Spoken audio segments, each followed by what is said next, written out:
Get ready for your daily dose of marketing strategies and tactics from entrepreneurs with the guile and experience to help you find success in any marketing capacity. You're listening to Marketing School with your instructors, Neil Patel and Eric Su.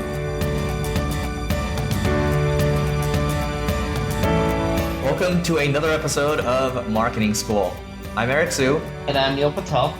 And today we're going to talk about 7 key strategies that you must learn from Apple's marketing. So lesson number 1, simplicity. If you look at all of Apple's design, everything that they design looks beautiful, it looks elegant, but it's also invisible at the same time. Great design is invisible. So whenever you think about designing a website, whatever you're trying to do, think about how it can be elegant, very simple to use, and yet be out of your way.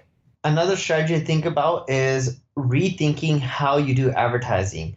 Most people just go with Google or Facebook ads, but what about product placements?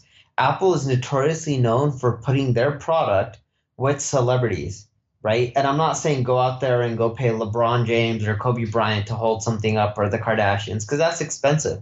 But you can get many celebrities who are popular on Instagram or social media, and they would be considered F-list celebrities. What I mean by F-list celebrities is they're not even well known, so they wouldn't be like the D-list that you see all over TV. They're just really popular online. You can do product placements with them or getting testimonials or quotes from them if you have a service. That helps quite a bit with building brand awareness and trust. All right, number 2, don't be afraid to stand out. So the contrarian kind of a way of thinking. So for example, recently with the iPhone 7, Apple decided to kill the headphone jack, and a lot of people rebelled against that. But you can see now, because they had to kill the headphone jack, they also came out with the Apple, the Airpods.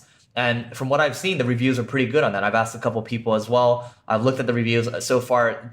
I went as far as to order a pair, which will be here in March. So when you're forced to do something differently and you're standing out, the one thing they don't do is they don't backpedal on what they do. So they kind of, if they kill the headphone jack, full speed ahead. It's like, hey, we have good reason for this. We're going to move ahead. It doesn't matter what, about the backlash that we get. Cool. And that was technically number 3. So number 4, avoid price wars. And the way you do this is by emphasizing your unique value proposition. So if you have a great product or service, or is awesomely built or easy to use, or it's a long lasting, whatever it may be, emphasize that. Don't go into a price war. Pricing wars suck. The moment you do that, your pricing is just going to go down, and it's just going to eat up all your margins, and you may not be in business forever. So it's not about just having the cheapest product. It's about having the best product and making that apparent. There's so many cheaper computer manufacturers out there than Apple, but yet Apple's the biggest in this space and they make the most profit.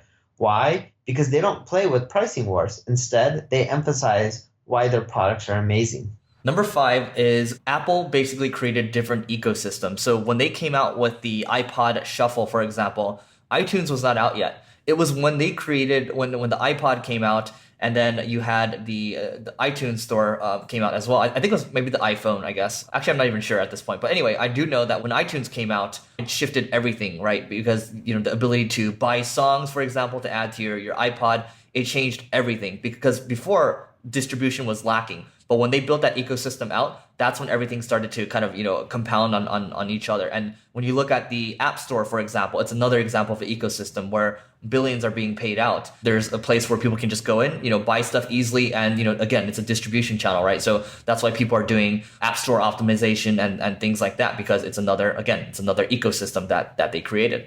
So number 6, know your audience and talk to them in their language. If you look at Apple, they're a techie company. But yet their ads, when they talk about their products, they don't do it in a techie way. Instead, they're really simplistic. For example, when they release a new phone that has some amazing features and technology that makes the picture better, higher quality, better resolution, whatever it may be, they don't use fancy words. Instead, they just say, check out this iPhone. This camera is X times better, and here's how much sharper the images are.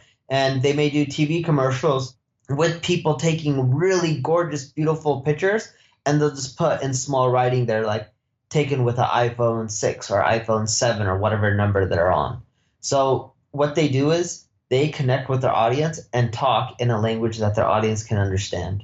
All right. And number 7. So this is actually a little two-pronged here, but you have to hire the best people in order to explore other opportunities. So as an example, when I'm looking at my phone right here, Apple's camera team, just for the phone, just for the iPhone's camera, they have 800 people on that team, right? So you have to have the best people when you're trying to do all these new things. Like they have like an office that's, state of the art kind of office. It looks like a UFO almost.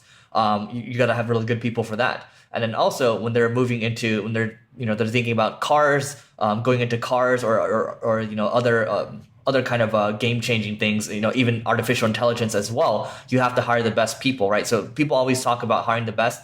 Apple doesn't pull any punches here. They have the best people. That's why they're able to create some of the best products in the world. That's why they're one of the most valuable companies in the world. Anyway, that's it for today's episode of Marketing School. Hope you enjoyed this segment. We'll see you tomorrow.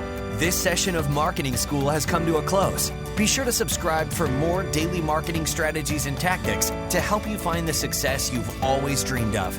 And don't forget to rate and review so we can continue to bring you the best daily content possible. We'll see you in class tomorrow, right here on Marketing School.